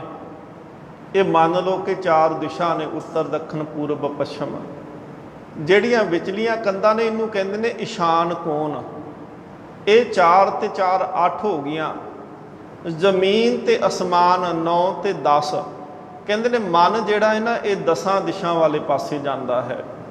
ਪਰ ਜਿੱਦਣ ਗੁਰੂ ਕਿਰਪਾ ਕਰ ਦਿੰਦੇ ਨਾ, ਜੋ ਗੁਰਦਿਓ ਨਾ ਦਹਿ ਦਿਸ ਧਾਵੇ, ਇਹ ਮਨ ਨਾ ਫਿਰ 10 ਦਿਸ਼ਾ ਵੱਲੇ ਨਹੀਂ ਭੱਜਦਾ, ਟਿਕ ਜਾਂਦਾ ਹੈ। ਜੋ ਗੁਰਦਿਓ ਪੰਚ ਤੇ ਦੂਰ। ਸਤਿਗੁਰ ਮਹਾਰਾਜ ਜੀ ਦੀ ਬਾਣੀ ਆਖਦੀ ਹੈ ਕਿ ਜਦੋਂ ਗੁਰੂ ਮਿਲਦਾ ਹੈ ਨਾ, ਫਿਰ ਕਾਮ ਕ੍ਰੋਧ ਲੋਭ ਮੋਹ ਹੰਕਾਰ ਤੋਂ ਜੀਵ ਦੂਰ ਹੋ ਜਾਂਦਾ ਹੈ, ਬਚ ਜਾਂਦਾ ਹੈ, ਨਿਰਲੇਪ ਰਹਿੰਦਾ ਹੈ। ਜੋ ਗੁਰਦਿਓ ਨਾ ਮਰਬੋ ਝੂਰ। ਹੁਣ ਵਿਕਾਰਾਂ ਕਰਕੇ ਤਾਂ ਜੀਵ ਡਰੀ ਜਾਂਦਾ ਹੈ, ਮਰੀ ਜਾਂਦਾ ਹੈ, ਝੁਰੀ ਜਾਂਦਾ ਹੈ ਬਾਰ-ਬਾਰ। ਪਰ ਕਹਿੰਦੇ ਜਿੱਦਣ ਗੁਰੂ ਮਿਲਦਾ ਹੈ ਨਾ, ਵਿਕਾਰ ਦੂਰ ਹੋ ਜਾਂਦੇ ਨੇ, ਫਿਰ ਝੂਰ ਕੇ ਮਰਨਾ ਨਹੀਂ ਪੈਂਦਾ। ਜੋ ਗੁਰਦਿਓ ਤਾਂ ਅੰਮ੍ਰਿਤ ਬਾਣੀ। ਕਹਿੰਦੇ ਫਿਰ ਅੰਮ੍ਰਿਤ ਬਾਣੀ ਗੁਰੂ ਦੇ ਮੁਖਾਰ ਬਿੰਦ ਤੋਂ ਉਚਾਰਨ ਕੀਤੇ ਹੋਏ ਪਾਵਨ ਬਚਨ ਹਿਰਦੇ ਵਿੱਚ ਟਿਕਦੇ ਆ। ਸੁਰਤ ਉੱਚੀ ਹੋ ਜਾਂਦੀ ਹੈ। ਜੋ ਗੁਰਦਿਓ ਤਾਂ ਅਕਥ ਕਹਾਣੀ। ਕਹਿੰਦੇ ਫਿਰ ਗੁਰੂ ਦੀ ਪ੍ਰਾਪਤੀ ਦੇ ਨਾਲ ਜੀਵ ਦੀ ਅਵਸਥਾ ਇੰਨੀ ਉੱਚੀ ਹੋ ਜਾਂਦੀ ਹੈ ਕਿ ਕਥਨ ਤੋਂ ਪਰੇ ਹੁੰਦੀ ਹੈ। ਅਕਥ ਦੇ ਅਰਥ ਹੁੰਦੇ ਨੇ ਜਿੰਦੇ ਬਾਰੇ ਕਹਿ ਨਾ ਸਕੀਏ, ਲਫ਼ਜ਼ ਮੁੱਕ ਜਾਣ, ਵਰਡ ਹੋਣ ਹੀ ਨਾ, ਸ਼ਬਦ ਹੀ ਨਾ ਕਹੇ ਜਾ ਸਕਣ। ਕਹਿੰਦੇ ਉਹਦੀ ਮਹਿਮਾ ਜਿਹੜੀ ਹੈ ਨਾ ਉਹ ਕਹੀ ਨਹੀਂ ਜਾ ਸਕਦੀ। ਜੋ ਗੁਰਦਿਓ ਤਾਂ ਅੰਮ੍ਰਿਤ ਦੇਹ। ਕਹਿੰਦੇ ਆ ਦੇਹ ਆ ਨਾ ਜਿਹੜਾ ਸਾਡਾ ਸਰੀਰ ਆ ਜਿਹੜਾ, ਕਹਿੰਦੇ ਫਿਰ ਇਹਦੇ ਵਿੱਚ ਹੀ ਅੰਮ੍ਰਿਤ ਪ੍ਰਾਪਤੀ ਹੋ ਜਾਂਦੀ ਹੈ। ਅੰਮ੍ਰਿਤ ਦੇ ਝਰਨੇ ਚੱਲਣ ਲੱਗ ਪੈਂਦੇ ਨੇ। ਜੋ ਗੁਰਦਿਓ ਨਾਮ ਜਪ ਲੇਹ। ਕਹਿੰਦੇ ਗੁਰੂ ਦੇ ਦੁਆਰਾ ਹੀ, ਗੁਰੂ ਮਿਲਣ ਕਰਕੇ ਹੀ ਫਿਰ ਕਹਿੰਦੇ ਨੇ ਨਾਮ ਜਪਿਆ ਜਾਂਦਾ ਹੈ। ਅਸੀਂ ਜਪਦੇ ਬਹੁਤ ਹੋਵਾਂਗੇ, ਪਰ ਜਿੱਦਣ ਅਸੀਂ ਪੰਜਾਂ ਪਿਆਰਿਆਂ ਤੋਂ ਦਾਤ ਲੈਂਦੇ ਹਾਂ ਨਾ, ਅੰਮ੍ਰਿਤ ਛਕ ਕੇ ਜਦੋਂ ਪੰਜ ਪਿਆਰੇ ਸਾਨੂੰ ਜਪਾਉਂਦੇ ਨੇ, ਆਖੋ ਜੀ ਵਾਹਿਗੁਰੂ ਵਾਹਿਗੁਰੂ ਵਾਹਿਗੁਰੂ ਵਾਹਿਗੁਰੂ ਵਾਹਿਗੁਰੂ, 5 ਵਾਰੀ ਦ੍ਰਿੜ ਕਰਾਉਂਦੇ ਨੇ। ਫਿਰ ਇਸ ਤਰ੍ਹਾਂ ਕਹਿੰਦੇ ਨੇ ਜਪਣ ਨਾਲ ਨਾ ਦ੍ਰਿੜਤਾ ਆ ਜਾਂਦੀ ਹੈ। ਸਤਿਗੁਰੂ ਮਹਾਰਾਜ ਪਾਤਸ਼ਾਹ ਕਹਿੰਦੇ ਨੇ ਫਿਰ ਨਾਮ ਦ੍ਰਿੜ ਹੋ ਜਾਂਦਾ ਹੈ। ਜੋ ਗੁਰਦਿਓ ਭਵਨ ਤ੍ਰੈ ਸੁਝੈ। 3 ਭਵਨ ਕਹੇ ਜਾਂਦੇ ਨੇ। ਆ ਜਿਹੜੇ ਅਸੀਂ ਲੋਕ 'ਚ ਰਹਿੰਦੇ ਇਹਨੂੰ ਕਹਿੰਦੇ ਆ ਮਾਤ ਲੋਕ। ਜਿਹੜਾ ਸਾਡੇ ਥੱਲੇ ਇੱਕ ਲੋਕ ਹੈ ਉਹਨੂੰ ਕਹਿੰਦੇ ਆ ਪਤਾਲ ਲੋਕ। ਜਿਹੜਾ ਸਾਡੇ ਉੱਪਰ ਇੱਕ ਲੋਕ ਹੈ ਉਹਨੂੰ ਕਹਿੰਦੇ ਆ ਆਕਾਸ਼ ਲੋਕ। ਕਹਿੰਦੇ ਨੇ ਗੁਰੂ ਦੀ ਕਿਰਪਾ ਦੇ ਨਾਲ ਤਿੰਨਾਂ ਹੀ ਭਵਨਾਂ ਦੀ ਸੋਝੀ ਹੋ ਜਾਂਦੀ ਹੈ। ਜੋ ਗੁਰਦਿਓ ਊਚ ਪਦ ਬੁਝੈ। ਉੱਚੀ ਪਦਵੀ ਦੀ ਜਾਣ ਪਛਾਣ ਹੋ ਜਾਂਦੀ, ਉੱਚ ਪਦਵੀ ਤੇ ਜੀਵ ਪਹੁੰਚ ਜਾਂਦਾ ਹੈ ਗੁਰੂ ਦੀ ਬਖਸ਼ਿਸ਼ ਨਾਲ, ਗੁਰੂ ਮਿਲਣ ਕਰਕੇ। ਜੋ ਗੁਰਦਿਓ ਤਾਂ ਸੀਸ ਆਕਾਸ਼। ਇੱਥੇ ਆਕਾਸ਼ ਦੇ ਅਰਥ ਨੇ ਉੱਚਾ ਹੋਣਾ। ਕਹਿੰਦੇ ਉੱਚਾ ਗੁਰੂ ਹੈ ਤੇ ਉਸ ਗੁਰੂ ਦੇ ਨਾਲ ਫਿਰ ਸੀਸ ਮਨ ਕਰਕੇ ਨਾ, ਸੁਰਤ ਕਰਕੇ ਫਿਰ ਜੁੜ ਜਾਈਦਾ ਹੈ। ਜੋ ਗੁਰਦਿਓ ਸਦਾ ਸਾਬਾਸ। ਜਿਹੜੇ ਗੁਰੂ ਦੇ ਨਾਲ ਜੁੜ ਜਾਂਦੇ ਉਹ ਹਮੇਸ਼ਾ ਹੀ ਧਨਤਾ ਦੇ ਯੋਗ ਹੁੰਦੇ ਨੇ, ਉਹਨਾਂ ਦੇ ਉੱਪਰ ਕਿਰਪਾ ਬਣੀ ਰਹਿੰਦੀ ਹੈ। ਜੋ ਗੁਰਦਿਓ ਸਦਾ ਬੈਰਾਗੀ। ਬੈਰਾਗੀ ਦੇ ਅਰਥ ਹੁੰਦੇ ਨੇ ਵਿਰਕਤ ਹੋ ਜਾਣਾ, ਨਿਰਲੇਪ ਹੋ ਜਾਣਾ, ਵਿਕਾਰਾਂ ਤੋਂ ਪਰੇ ਹੋ ਜਾਣਾ। ਕਹਿੰਦੇ ਫਿਰ ਨਾਮ ਜਪਣ ਵਾਲਾ ਗੁਰੂ ਦੀ ਕਿਰਪਾ ਦੇ ਨਾਲ ਨਾ ਫਿਰ ਵਿਕਾਰਾਂ ਦੇ ਲਾਗੇ ਨਹੀਂ ਆਉਂਦਾ। ਉਹਨੂੰ ਘਰ ਨਹੀਂ ਛੱਡਣਾ ਪੈਂਦਾ, ਜੰਗਲਾਂ ਵਿੱਚ ਨਹੀਂ ਜਾਣਾ ਪੈਂਦਾ। ਜੋ ਗੁਰਦਿਓ ਪਰ ਨਿੰਦਾ ਤਿਆਗੀ। ਫਿਰ ਕਹਿੰਦੇ ਗੁਰੂ ਜਦੋਂ ਮਿਲਦਾ ਫਿਰ ਜੀਵ ਨਾ ਨਿੰਦਿਆ ਤੋਂ ਵੀ ਬਚ ਜਾਂਦਾ, ਫਿਰ ਕਿਸੇ ਦੀ ਨਿੰਦਾ ਨਹੀਂ ਕਰਦਾ, ਕਿਉਂਕਿ ਬਚਨ ਯਾਦ ਆ ਜਾਂਦੇ ਨੇ, ਨਿੰਦਾ ਭਲੀ ਕਿਸੇ ਕੀ ਨਾਹੀ ਮਨਮੁਖ ਮੁਗਧ ਕਰਨ। ਜੋ ਗੁਰਦਿਓ ਬੁਰਾ ਭਲਾ ਏਕ। ਬੁਰੇ ਭਲੇ ਤੋਂ ਅਰਥ ਨੇ ਕਿ ਚੰਗਾ ਤੇ ਮਾੜਾ, ਪਾਪੀ ਤੇ ਪੁੰਨੀ। ਜਦੋਂ ਗੁਰੂ ਮਿਲਦਾ ਹੈ ਨਾ ਇਸ ਗੱਲ ਦੀ ਸਮਝ ਆ ਜਾਂਦੀ ਕਿ ਸਭ ਪਰਮਾਤਮਾ ਦੀ ਅੰਸ਼ ਆ। ਬੁਰੇ ਵੀ ਪਰਮਾਤਮਾ ਦੇ ਨੇ ਤੇ ਚੰਗੇ ਵੀ ਪਰਮਾਤਮਾ ਦੇ ਨੇ, ਗਰੀਬ ਵੀ ਰੱਬ ਦੇ ਬਣਾਏ ਨੇ ਤੇ ਅਮੀਰ ਵੀ ਰੱਬ ਦੇ ਨੇ। ਫਿਰ ਸਾਰਿਆਂ ਨਾਲ ਇੱਕ ਸਮਾਨ ਹੀ ਪਿਆਰ ਹੁੰਦਾ ਹੈ। ਜੋ ਗੁਰਦਿਓ ਲਿਲਾਟਹਿ ਲੇਖ। ਗੁਰੂ ਦੀ ਕਿਰਪਾ ਦੇ ਨਾਲ ਲਿਲਾਟ ਕਹਿੰਦੇ ਨੇ ਮੱਥਾ ਵਿਚਕਾਰਲਾ ਹਿੱਸਾ ਜਿਹੜਾ ਹੁੰਦਾ ਨਾ ਸਾਡੇ ਬਰਵੱਟਿਆਂ ਦੇ ਵਿਚਕਾਰ ਹਿੱਸਾ, ਉਹਨੂੰ ਕਹਿੰਦੇ ਲਿਲਾਟ। ਕਹਿੰਦੇ ਫਿਰ ਉਹ ਅਸਥਾਨ 68 ਤੀਰਥ ਕਾ ਮੁਖ ਟਿੱਕਾ ਤਿਤ ਘਟ ਮਤ ਵਿਗਾਸ। ਕਹਿੰਦੇ ਉਹਦੇ ਮੱਥੇ ਦੇ ਦਰਸ਼ਨ ਕਰ ਲਓ ਨਾ ਨਾਮ ਜਪਣ ਵਾਲੇ ਦੇ, 68 ਤੀਰਥਾਂ ਦੇ ਦਰਸ਼ਨ ਹੋ ਜਾਂਦੇ ਨੇ। ਜੋ ਗੁਰਦਿਓ ਕੰਦ ਨਹੀਂ ਹਿਰੈ। ਕਹਿੰਦੇ ਵਿਕਾਰ ਨਾ ਸਾਡੇ ਮਨ ਤੱਕ ਜਦੋਂ ਪਹੁੰਚਦੇ ਆ ਨਾ ਤੇ ਸਾਡੇ ਮਨ ਨੂੰ ਗਲਤ ਸੰਗਤ ਵਾਲੇ ਪਾਸੇ ਲਾ ਦਿੰਦੇ ਆ। ਪਰ ਕਹਿੰਦੇ ਗੁਰੂ ਕੰਧ ਖੜੀ ਕਰ ਦਿੰਦਾ ਹੈ ਵਿਕਾਰਾਂ ਦੇ ਵਿੱਚ ਤੇ ਮਨ ਦੇ ਵਿੱਚ। ਫਿਰ ਕਹਿੰਦੇ ਨੇ ਕੰਧ ਨਹੀਂ ਹਿਰੈ, ਕਹਿੰਦੇ ਇਹ ਨਾਮ ਦੀ ਕੰਧ ਨਹੀਂ ਵਿਕਾਰ ਫਿਰ ਢਾ ਸਕਦੇ। ਜੋ ਗੁਰਦੇਵ ਦੇਹਰਾ ਫਿਰੈ, ਪਿੱਛੇ ਅਸੀਂ ਸ਼ਬਦ ਪੜਿਆ ਸੀ ਨਾ ਕਿ ਜੋ ਜੋ ਨਾਮਾ ਹਰ ਗੁਣ ਉਚਰੈ ਭਗਤ ਜਨਾ ਕੋ ਦੇਹਰਾ ਫਿਰੇ। ਇੱਥੇ ਉਹੀ ਉਹਨਾਂ ਨੇ ਉਦਾਹਰਨ ਦਿੱਤੀ। ਕਹਿੰਦੇ ਗੁਰੂ ਦੀ ਕਿਰਪਾ ਹੋਈ। ਲੋਕ ਕਹਿੰਦੇ ਸੀ ਕਿ ਸ਼ੀਂਬਾ ਹੈ, ਨੀਵਾਂ ਹੈ, ਤੇ ਕਹਿੰਦੇ ਮੇਰੇ ਵਾਸਤੇ ਰੱਬ ਨੇ ਇੰਨੀ ਕਿਰਪਾ ਕਰ ਦਿੱਤੀ ਕਿ ਜਿਹੜੇ ਹੰਕਾਰੀ ਸਨ ਨਾ, ਅਹੰਕਾਰੀਆਂ ਨਿੰਦਕਾਂ ਪਿੱਠ ਦੇ ਨਾਮ ਦਿਓ ਮੁਖ ਲਾਇਆ। ਕਹਿੰਦੇ ਦੇਹਰਾ ਹੀ ਫੇਰ ਦਿੱਤਾ। ਉਹ ਮੂਰਤੀਆਂ ਦੇ ਮੂੰਹ ਹੀ ਕਹਿੰਦੇ ਮੇਰੇ ਵੱਲੇ ਕਰਕੇ ਦਿਖਾ ਦਿੱਤਾ ਕਿ ਰੱਬ ਹੰਕਾਰੀਆਂ ਨੂੰ ਨਹੀਂ ਚਾਹੁੰਦਾ, ਰੱਬ ਤੇ ਭਗਤਾਂ ਵਾਲੇ ਪਾਸੇ ਉਹਦਾ ਮੁੱਖ ਹੁੰਦਾ ਹੈ, ਹੰਕਾਰੀਆਂ ਵੱਲੇ ਤਾਂ ਪਿੱਠ ਕਰ ਲੈਂਦਾ ਹੈ। ਜੋ ਗੁਰਦੇਵ ਤਾਂ ਛਾਪਰ ਛਾਈ। ਇੱਕ ਕਥਾ ਮਿਲਦੀ ਹੈ ਭਗਤ ਨਾਮਦੇਵ ਜੀ ਦੇ ਜੀਵਨ ਦੇ ਵਿੱਚ ਕਿ ਉਹਨਾਂ ਦੀ ਕੁੱਲੀ ਬੜੀ ਟੁੱਟੀ ਜੀ ਕੁੱਲੀ ਦੇ ਵਿੱਚ ਰਹਿੰਦੇ ਸੀ, ਪਰ ਕਹਿੰਦੇ ਰੱਬ ਨੇ ਆਪ ਉਹਨਾਂ ਦੀ ਕੁੱਲੀ ਬਣਾ ਦਿੱਤੀ। ਛਾਪਰ ਛਾਈ ਬੜੀ ਸੋਹਣੀ ਛੇਜ ਵਿਛਾ ਦਿੱਤੀ ਸੀ ਵਿੱਚ। ਜੋ ਗੁਰਦੇਵ ਸੇਜ ਨਿਕਸਾਈ। ਇੱਕ ਦਿਨ ਭਗਤ ਨਾਮਦੇਵ ਜੀ ਬੈਠੇ ਨੇ ਤੇ ਇੱਕ ਬੜਾ ਵੱਡਾ ਸ਼ਾਹੂਕਾਰ ਰਾਜਿਆਂ ਵਰਗਾ ਉਹਦਾ ਕੰਮਕਾਰ ਸੀ। ਭਗਤ ਨਾਮਦੇਵ ਜੀ ਦੇ ਦਰਸ਼ਨ ਕਰਨ ਵਾਸਤੇ ਆਇਆ ਤੇ ਭਗਤ ਨਾਮਦੇਵ ਜੀ ਤੋਂ ਪ੍ਰਭਾਵਿਤ ਇੰਨਾ ਹੋਇਆ, ਕਹਿਣ ਲੱਗਾ ਜੀ ਮੈਂ ਭੇਟਾ ਕਰਨੀ, ਮੈਂ ਸੇਜ, ਮੈਂ ਪਲੰਘ ਤੁਹਾਨੂੰ ਦੇਣਾ ਚਾਹੁੰਦਾ, ਤੁਸੀਂ ਤੇ ਥੱਲੇ ਸੌਂਦੇ ਹੋਵੋਗੇ, ਖਾਟ ਤੇ ਜ਼ਮੀਨ ਤੇ ਪੈਂਦੇ ਹੋਵੋਗੇ। ਭਗਤ ਨਾਮਦੇਵ ਜੀ ਕਹਿੰਦੇ ਨੇ ਹਾਂ ਪੈਨਾ ਤੇ ਜ਼ਮੀਨ ਤੇ ਹੀ ਆ, ਪਰ ਸੁੱਖ ਬੜਾ ਹੈ ਉਹਦੇ ਵਿੱਚ। ਕਹਿੰਦੇ ਨਹੀਂ ਜੀ ਮੈਂ ਪਲੰਘ ਭੇਟ ਕਰਨਾ, ਉਹਨਾਂ ਨੇ ਮਨਾ ਕਰ ਦਿੱਤਾ। ਭਗਤ ਨਾਮਦੇਵ ਕਹਿੰਦੇ ਨਹੀਂ ਜ਼ਰੂਰਤ ਨਹੀਂ ਹੈ। ਸ਼ਾਹੂਕਾਰ ਆਪਣੇ ਘਰੇ ਆਇਆ ਤੇ 4 ਨੌਕਰਾਂ ਨੂੰ ਦਿੱਤਾ, ਪੈਸੇ ਦਿੱਤੇ ਤੇ ਕਿਹਾ ਕਿ ਆਹ ਨਵਾਂ ਪਲੰਘ ਜਿਹੜਾ ਨਾ ਭਗਤ ਨਾਮਦੇਵ ਦੇ ਘਰੇ ਛੱਡ ਆਓ, ਉਹਨਾਂ ਦੀ ਕੁੱਲੀ ਉਹਨਾਂ ਦੀ ਛੱਪਰੀ ਵਿੱਚ ਰੱਖ ਆਓ। ਜਦੋਂ ਲੈ ਕੇ ਜਾਂਦੇ ਸੀ ਨਾ ਕਿ ਰਸਤੇ 'ਚ ਇੱਕ ਦਰਿਆ ਪੈਂਦਾ ਸੀ ਤੇ ਪੁਲ ਬਣਿਆ ਹੋਇਆ ਸੀ, ਭਗਤ ਨਾਮਦੇਵ ਵੀ ਤੁਰੇ ਆਉਂਦੇ ਅੱਗੋਂ ਤੇ ਉਧਰੋਂ ਇਹ ਪਲੰਘ ਚੁੱਕੀ ਲਿਜਾਂਦੇ ਨੇ। ਭਗਤ ਨਾਮਦੇਵ ਜਿਵੇਂ ਅੰਦਰ ਦੀ ਜਾਣਦੇ ਹੁੰਦੇ, ਪੁੱਛ ਲਿਆ, ਕਹਿੰਦੇ ਭਾਈ ਕਿੱਥੇ ਚੱਲੇ ਹੋ? ਕਹਿੰਦੇ ਜੀ ਤੁਹਾਡੇ ਵੱਲੇ ਹੀ ਚੱਲੇ ਸਾਂ, ਪਲੰਘ ਸ਼ਾਹੂਕਾਰ ਨੇ ਤੁਹਾਡੇ ਵਾਸਤੇ ਭੇਜਿਆ ਹੈ। ਭਗਤ ਨਾਮਦੇਵ ਕਹਿੰਦੇ ਨਹੀਂ ਵਾਪਸ ਲੈ ਜਾਓ। ਕਹਿੰਦੇ ਨਹੀਂ, ਉਹ ਕਹਿੰਦੇ ਸੀ ਛੱਡ ਕੇ ਆਇਓ। ਭਗਤ ਨਾਮਦੇਵ ਕਹਿੰਦੇ ਫਿਰ ਤੇ ਮੇਰਾ ਹੋ ਗਿਆ। ਕਹਿੰਦੇ ਹਾਂਜੀ ਇਹ ਤੁਹਾਡਾ ਹੀ ਹੈ। ਭਗਤ ਨਾਮਦੇਵ ਕਹਿੰਦੇ ਇਹਨੂੰ ਫਿਰ ਦਰਿਆ ਦੇ ਵਿੱਚ ਸੁੱਟ ਦਿਓ। ਉਹ ਕਹਿੰਦੇ ਹੈ ਕਿੱਦਾਂ ਜੀ? ਕਹਿੰਦੇ ਹਾਂ ਮੇਰਾ ਹੈ ਨਾ। ਤੇ ਕਹਿੰਦੇ ਮੈਂ ਕਹਿੰਦਾ ਸੁੱਟ ਦਿਓ। ਉਹਨਾਂ ਨੇ ਪਲੰਘ ਦਰਿਆ ਦੇ ਵਿੱਚ ਸੁੱਟ ਦਿੱਤਾ। ਜਦੋਂ ਵਾਪਸ ਆਏ ਨਾ ਸ਼ਾਹੂਕਾਰ ਨੇ ਪੁੱਛਿਆ, ਕਹਿੰਦਾ ਭਗਤ ਨਾਮਦੇਵ ਦਾ ਪਰਿਵਾਰ ਬੜਾ ਖੁਸ਼ ਹੋਇਆ ਹੋਣਾ ਪਲੰਘ ਵੇਖ ਕੇ, ਬੱਚੇ ਬੜੇ ਖੁਸ਼ ਹੋਏ ਹੋਣੇ ਨੇ। ਉਹ ਕਹਿੰਦੇ ਜੀ ਕਿੱਥੇ, ਉਹ ਤਾਂ ਘਰੇ ਪਹੁੰਚਿਆ ਹੀ ਨਹੀਂ। ਕਹਿੰਦੇ ਕੀ ਹੋਇਆ? ਕਹਿੰਦੇ ਰਸਤੇ ਦੇ ਵਿੱਚ ਹੀ ਭਗਤ ਜੀ ਮਿਲ ਗਏ ਤੇ ਉਹਨਾਂ ਨੇ ਹੁਕਮ ਕਰ ਦਿੱਤਾ ਕਿ ਦਰਿਆ 'ਚ ਸੁੱਟ ਦਿਓ, ਮੇਰਾ ਵਾ ਤਾਂ ਮੇਰਾ ਹੈ ਤੇ ਦਰਿਆ 'ਚ ਸੁੱਟ ਦਿਓ। ਫਿਰ ਕਹਿੰਦੇ ਸਾਨੂੰ ਸੁੱਟਣਾ ਪਿਆ। ਹੁਣ ਸ਼ਾਹੂਕਾਰ ਚਲਾਕੀ ਜੀ ਕਰ ਲੱਗਾ, ਕਹਿੰਦਾ ਚਲੋ ਭਗਤ ਜੀ ਨੂੰ ਪਰਖ ਕੇ ਆਉਨੇ ਆ। ਗਿਆ ਭਗਤ ਜੀ ਦੇ ਕੋਲ, ਸ਼ਾਮਾਂ ਜੀ ਦਾ ਸਮਾਂ ਹੋਇਆ। ਕਹਿੰਦਾ ਮਹਾਰਾਜ ਇੱਕ ਬੇਨਤੀ ਆ ਜੀ, ਮੈਂ ਤੁਹਾਡੇ ਵਾਸਤੇ ਨਾ ਨਵਾਂ ਪਲੰਘ ਹੋਰ ਦੇ ਦੇਵਾਂਗਾ, ਮੇਰੇ ਬੱਚੇ ਪਲੰਘ ਤੋਂ ਬਗੈਰ ਸੌਂਦੇ ਨਹੀਂ, ਤੇ ਜੇ ਤੁਸੀਂ ਕਿਰਪਾ ਕਰੋ ਨਾ ਕਿ ਉਹ ਪਲੰਘ ਵਾਪਸ ਦੇ ਦਿਓ, ਇੱਕ ਰਾਤ ਵਾਸਤੇ ਦੇ ਦਿਓ, ਕੱਲ੍ਹ ਨੂੰ ਨਵਾਂ ਬਣਵਾ ਕੇ ਤੁਹਾਨੂੰ ਦੇ ਦੇਵਾਂਗਾ। ਭਗਤ ਨਾਮਦੇਵ ਜੀ ਹੱਸੇ ਮੁਸਕਰਾਏ।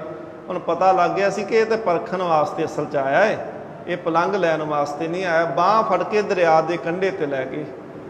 ਤੇ ਜਿਵੇਂ ਗੁਰੂ ਗੋਬਿੰਦ ਸਿੰਘ ਮਹਾਰਾਜ ਨੇ ਬਹਾਦਰ ਸ਼ਾਹ ਨੂੰ ਬਾਹੋਂ ਫੜ ਕੇ ਕਿਹਾ ਸੀ ਨਾ ਕਿ ਆਹ ਗੋਦਾਵਰੀ ਦੇ ਵਿੱਚ ਵੇਖ, ਜਿਹੜਾ ਤੇਰਾ ਹੀਰਾ ਹੈ ਨਾ ਉਹ ਪਛਾਣ ਕੇ ਲੈ ਜਾ। ਹੀਰੇ ਹੀ ਹੀਰੇ ਉੱਥੇ ਕਰ ਦਿੱਤੇ ਸੀ।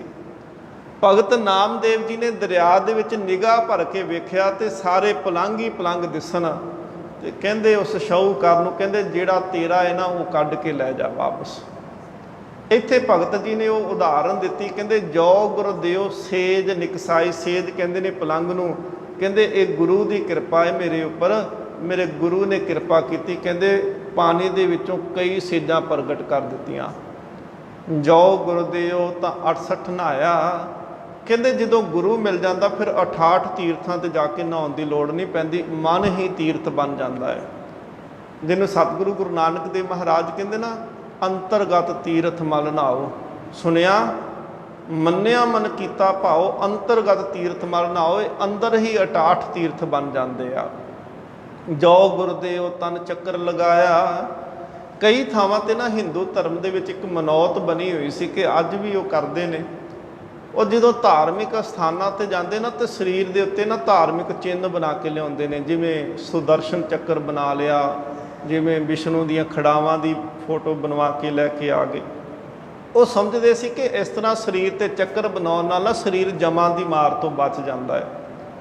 ਭਗਤ ਨਾਮਦੇਵ ਜੀ ਕਹਿੰਦੇ ਨੇ, ਜੋ ਗੁਰਦੇਵ ਤਨ ਚੱਕਰ ਲਗਾਇਆ, ਕਹਿੰਦੇ ਮੈਨੂੰ ਹੁਣ ਸਰੀਰ ਦੇ ਉੱਤੇ ਚੱਕਰ ਲਵਾਉਣ ਦੀ ਲੋੜ ਨਹੀਂ ਪੈਂਦੀ ਕਿ ਸਰੀਰ ਤੇ ਨਿਸ਼ਾਨ ਬਣਾ ਲਵਾਂ, ਸਰੀਰ ਤੇ ਸ਼ਿਵਲਿੰਗ ਬਣਾ ਲਾਂ, ਤਰਸ਼ੂਲ ਬਣਾ ਲਾਂ, ਸੁਦਰਸ਼ਨ ਬਣਾ ਲਾਂ, ਖੜਾਵਾਂ ਬਣਾ ਲਵਾਂ।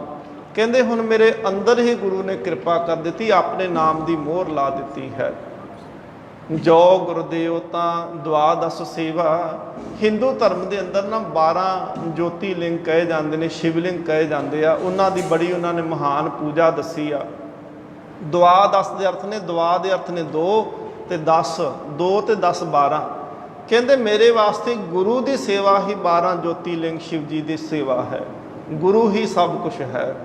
ਜੋ ਗੁਰਦੇਵ ਵਿਖੇ ਸਭੇ ਬਿਖ ਮੇਵਾ। ਕਹਿੰਦੇ ਨੇ ਗੁਰੂ ਦੀ ਸੇਵਾ ਕੀਤਿਆਂ ਨਾ ਜ਼ਹਿਰ ਦੇ ਪਦਾਰਥ ਵੀ ਮਿੱਠੇ ਹੋ ਜਾਂਦੇ ਨੇ, ਅੰਮ੍ਰਿਤ ਹੋ ਜਾਂਦੇ ਨੇ, ਫਿਰ ਜ਼ਹਿਰ ਨਹੀਂ ਲੱਗਦਾ, ਮੇਵੇ ਬਣ ਜਾਂਦੇ ਆ।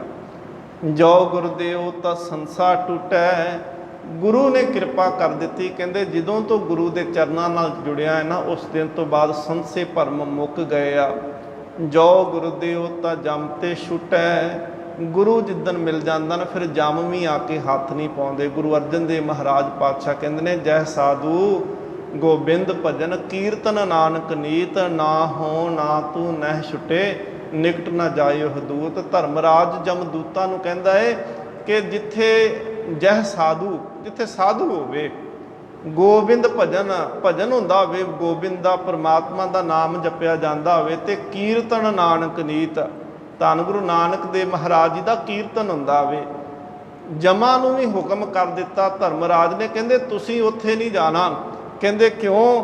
ਕਹਿੰਦੇ ਫਿਰ ਉੱਥੇ ਨਾ ਤੇ ਤੁਸੀਂ ਛੁੱਟ ਸਕਦੇ ਹੋ ਤੇ ਨਾ ਮੈਂ ਤੁਹਾਨੂੰ ਛੁਡਾ ਸਕਦਾ ਹਾਂ। ਭਗਤ ਕਹਿੰਦੇ ਨੇ, ਜੋ ਗੁਰਦੇਵ ਤਾਂ ਜਮ ਤੇ ਛੁੱਟੇ। ਫਿਰ ਕਹਿੰਦੇ ਜਨਮ ਮਰਨ ਤੋਂ ਵੀ ਛੁੱਟ ਜਾਈਦਾ ਤੇ ਜਮਾਂ ਦੀ ਫਾਹੀ ਤੋਂ ਵੀ ਬਚ ਜਾਈਦਾ ਹੈ। ਜੋ ਗੁਰਦੇਵ ਤਾਂ ਭਵਜਲ ਤਰੇ। ਇਹ ਭਵਜਲ ਸੰਸਾਰ ਸਮੁੰਦਰ ਜਿਹਨੂੰ ਮਹਾਰਾਜ ਕਹਿੰਦੇ ਨੇ, ਹਮ ਦੇਖਾਂ ਤਹ ਡੂਬੀ ਵਾਲੇ। ਡੁੱਬਦੇ ਮਹਾਰਾਜ ਕਹਿੰਦੇ ਬੜੇ ਦੇਖੇ, ਤਰਦੇ ਬਹੁਤ ਘੱਟ ਨੇ, ਪਰ ਜਿਹੜੇ ਗੁਰੂ ਦਾ ਲੜ ਫੜ ਲੈਂਦੇ ਨਾ, ਗੁਰੂ ਜਹਾਜ਼ ਤੇ ਚੜ ਜਾਂਦੇ ਨੇ। ਵਾਹਿਗੁਰੂ ਨਾਮ ਜਹਾਜ਼ ਹੈ, ਚੜੇ ਸੋਤਰੇ ਉਹ ਪਾਰ ਹੋ ਜਾਂਦੇ ਨੇ। ਸਤਿਗੁਰੂ ਕਹਿੰਦੇ ਨੇ, ਜੋ ਗੁਰਦੇਵ ਤਾਂ ਜਨਮ ਨਾ ਮਰੈ। ਫਿਰ ਕਹਿੰਦੇ ਨੇ ਬਾਰ-ਬਾਰ ਜੰਮਣਾ, ਬਾਰ-ਬਾਰ ਦਾ ਮਰਨਾ ਇਹ ਮੁੱਕ ਜਾਂਦਾ, ਫਿਰ ਜੰਮਣਾ ਮਰਨਾ ਨਹੀਂ ਪੈਂਦਾ। ਜੋ ਗੁਰਦੇਵ 8-10 ਵਿਵਹਾਰ। ਪੁਰਾਣਾਂ ਦੇ ਅਨੁਸਾਰ ਨਾ 18 ਤਰ੍ਹਾਂ ਦੇ ਕਰਮ ਕਾਂਡ ਦੱਸੇ ਹੋਏ ਨੇ। 8-10 ਦਾ ਮਤਲਬ ਹੈ 8 ਤੇ 10 18। 18 ਤਰੀਕਿਆਂ ਦੇ ਕਰਮ ਕਾਂਡ ਦੱਸੇ ਨੇ। ਕਹਿੰਦੇ ਹੁਣ ਮੈਨੂੰ ਨਹੀਂ ਕਰਨੇ ਪੈਂਦੇ। ਭਗਤ ਨਾਮਦੇਵ ਕਹਿੰਦੇ ਨੇ, ਕਹਿੰਦੇ ਮੇਰੇ ਤੇ ਗੁਰੂ ਨੇ ਕਿਰਪਾ ਕਰ ਦਿੱਤੀ, ਮੈਨੂੰ ਸੋਝੀ ਦੇ ਦਿੱਤੀ ਹੈ, ਹੁਣ ਮੈਂ ਕਰਮ ਕਾਂਡਾਂ ਵਿੱਚ ਨਹੀਂ ਪੈਂਦਾ। ਜੋ ਗੁਰਦੇਵ 18 ਭਾਰ। ਕਹਿੰਦੇ ਲੋਕ ਛੋਟੀਆਂ ਛੋਟੀਆਂ ਫੁੱਲ ਰੱਖਣਗੇ, ਪੱਤੇ ਲਿਜਾ ਕੇ ਭੇਟ ਕਰਨਗੇ। ਤੇ 18 ਭਾਰ ਦੇ ਅਰਥ ਹੁੰਦੇ ਨੇ ਕਿ ਹਰੇਕ ਜਿੰਨੀ ਦੁਨੀਆ ਦੇ ਵਿੱਚ ਇਸ ਧਰਤੀ ਦੇ ਉੱਤੇ ਬਨਸਪਤੀ ਹੈ ਨਾ, ਜਿੰਨੇ ਫੁੱਲ ਫਲ ਪੱਤੇ ਨੇ, ਦਰਖਤ ਨੇ, ਕਿੰਨੀਆਂ ਕਿਸਮਾਂ ਨੇ, ਹਰੇਕ ਬਨਸਪਤੀ ਦਾ ਇੱਕ ਇੱਕ ਪੱਤਾ ਤੋੜ ਲਿਆ ਜਾਵੇ ਨਾ, ਸਾਰੀ ਸ੍ਰਿਸ਼ਟੀ ਦਾ, ਤੇ ਕਹਿੰਦੇ ਉਹ 18 ਭਾਰ ਬਣਦਾ ਹੈ। ਕਹਿੰਦੇ ਹੁਣ ਮੈਨੂੰ ਵੱਖਰੇ ਜਾ ਕੇ ਫੁੱਲ ਨਹੀਂ ਚੜਾਉਣੇ ਪੈਂਦੇ। ਮੈਨੂੰ ਸਮਝ ਆ ਗਈ ਕਿ ਗੁਰੂ ਦੀ ਸੇਵਾ ਹੀ 18 ਭਾਰ ਬਨਸਪਤੀ ਹੈ। ਬਿਨ ਗੁਰਦੇਵ ਅਵਰ ਨਾ ਜਾਈ। ਕਹਿੰਦੇ ਨੇ ਗੁਰੂ ਦੀ ਕਿਰਪਾ ਹੈ ਮੇਰੇ ਤੇ, ਹੁਣ ਮੈਂ ਗੁਰੂ ਦੇ ਚਰਨਾਂ ਨਾਲ ਹਮੇਸ਼ਾ ਜੁੜਿਆ ਹੈ। ਗੁਰੂ ਦਾ ਦਰ ਛੱਡ ਕੇ ਅਵਰ ਨਹੀਂ ਜਾਈ, ਹੁਣ ਮੈਂ ਹੋਰ ਕਿਤੇ ਨਹੀਂ ਜਾਂਦਾ। ਜਿਵੇਂ ਅਸੀਂ ਸਤਿਗੁਰੂ ਮਹਾਰਾਜ ਗੁਰੂ ਹਰਗੋਬਿੰਦ ਸਾਹਿਬ ਜੀ ਦੇ ਚਰਨਾਂ 'ਚ ਆਉਂਦੇ ਹਾਂ ਨਾ, ਤੇ ਸਾਡਾ ਮਨ ਟਿਕਿਆ ਹੋਣਾ ਚਾਹੀਦਾ ਕਿ ਨਹੀਂ ਅੱਜ ਤੋਂ ਬਾਅਦ ਕਬਰਾਂ 'ਤੇ ਨਹੀਂ ਜਾਣਾ, ਅੱਜ ਤੋਂ ਬਾਅਦ ਪੀਰਾਂ ਪਕੰਬਰਾਂ ਮੜੀਆਂ ਨੂੰ ਦੇਵਤਿਆਂ ਨੂੰ ਆਹ ਕਰਮ ਕਾਂਡੀ ਨਹੀਂ ਅਸੀਂ ਬਾਨਾ, ਕੇਵਲ ਗੁਰੂ ਦੇ ਚਰਨਾਂ ਵਿੱਚ ਜੁੜਨਾ ਹੈ। ਨਾਮ ਦਿਓ ਗੁਰ ਕੀ ਸਰਨਾਈ। ਭਗਤ ਨਾਮਦੇਵ ਜੀ ਕਹਿੰਦੇ ਨੇ, ਮੈਂ ਇਸ ਕਰਕੇ ਪੂਰਨ ਸਤਿਗੁਰੂ ਮਹਾਰਾਜ ਜੀ ਦੀ ਸ਼ਰਨ ਦੇ ਵਿੱਚ ਹਾਂ। ਤੇ ਸਤਿਗੁਰੂ ਮਹਾਰਾਜ ਪਾਤਸ਼ਾਹ ਨੇ ਵੀ ਹੁਕਮ ਕੀਤਾ ਹੈ ਕਿ ਆਗਿਆ ਪਈ ਅਕਾਲ ਕੀ ਤਵੇ ਚਲਾਇਓ ਪੰਥ, ਸਭ ਸਿੱਖਣ ਕੋ ਹੁਕਮ ਹੈ। ਗੁਰੂ ਮਾਨਿਓ ਗ੍ਰੰਥ, ਹੋਰ ਨਹੀਂ ਗੁਰੂ ਲੱਭਦੇ ਰਹਿਣਾ। ਸਾਡਾ ਗੁਰੂ ਗ੍ਰੰਥ, ਗੁਰੂ ਹੀ ਸਾਡਾ ਗੁਰੂ ਹੈ। ਸਤਿਗੁਰੂ ਮਹਾਰਾਜ ਕਿਰਪਾ ਕਰਨ। ਗੁਰੂ ਗ੍ਰੰਥ ਸਾਹਿਬ ਮਹਾਰਾਜ ਪਾਤਸ਼ਾਹ ਜੀ ਦੇ ਸੰਪੂਰਨਤਾ ਦਿਵਸ ਦੀ ਆਪ ਸੰਗਤਾਂ ਨੂੰ ਲੱਖ ਲੱਖ ਵਧਾਈ। ਸਤਿਗੁਰੂ ਮਹਾਰਾਜ ਕਿਰਪਾ ਕਰਨ। ਅਸੀਂ ਸਦਾ ਵਾਸਤੇ ਮਨ ਕਰਕੇ ਜਿਤਨੀ ਦੇਰ ਤੱਕ ਸਵਾਸ ਹੈ ਨਾ ਅਰਦਾਸ ਕਰੀਏ ਮਹਾਰਾਜ ਪਾਤਸ਼ਾਹ ਜੀ ਤੁਹਾਡਾ ਦਰ ਛੱਡ ਕੇ ਕਿਸੇ ਹੋਰ ਦਰ ਤੇ ਨਾ ਜਾਈਏ। ਜੋ ਕੁਛ ਮੰਗਣਾ ਹੈ ਨਾ ਸਤਿਗੁਰ ਮਹਾਰਾਜ ਤੁਹਾਡੇ ਚਰਨਾਂ ਤੋਂ ਹੀ ਮੰਗੀਏ। ਮਾਨ ਮੰਗੋ ਤਾਨ ਮੰਗੋ ਧਨ ਲਖਮੀ ਸੁਤ ਦੇ, ਸਭਨਾ ਦਾਤਾਂ ਦਾ ਸਤਿਗੁਰ ਮਹਾਰਾਜ ਦਾਤਾ ਹੈ।